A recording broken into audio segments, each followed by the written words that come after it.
There's a coffee on somebody's table that says Ann's Coffee. Oh, good. It kind of walks around.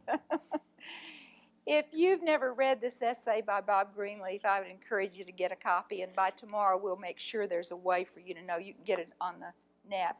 But many years ago, Bob wrote this wonderful little book, and his life is quite fascinating. As a college student, one of his professors challenged the class. Now, this was in the late 20s, and he said, our major corporations are in trouble.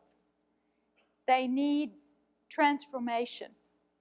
They've become bureaucracies that are lacking human spirit and diminishing human spirit. And so I challenge some of you to have the courage to go find employment and bring change from within.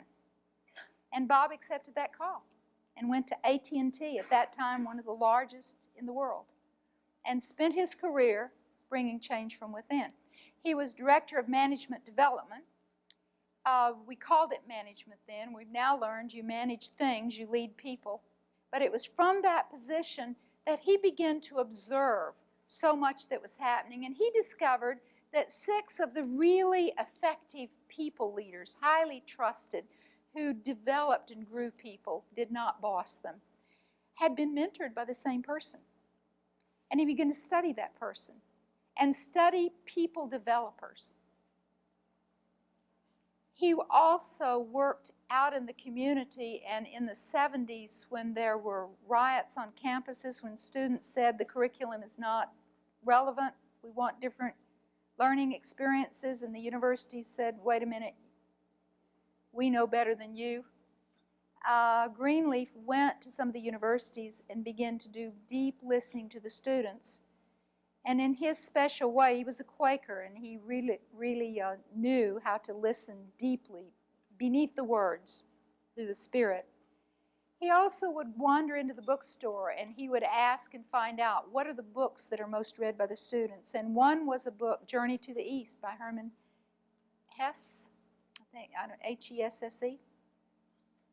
It's the story of a band of travelers on a very difficult trip. And they're served by a wonderful servant, Leo, and he has a glad heart. And he often whistles and he sings, and he has their warm meals ready for them. And in the morning, the tea is ready and the fire is laid. And their journey goes along wonderfully, even though it's quite difficult, until one morning Leo is suddenly gone. Within a very short time, they find they can't agree. And dissension takes over. And before long, the whole journey is disbanded. The writer of the story is one on the journey. And years later, he happens upon a very noble religious order, and to his amazement discovers that Leo is the titular leader. And it was from that story that something clicked in Bob Greenleaf's mind, and he came up with the idea of servant leader, because he needed a different way to talk about leadership, to send the signal that it's not about being the boss, it's about hearing the collective whole. It's about not imposing your vision on others, but engaging others in a better way to become together.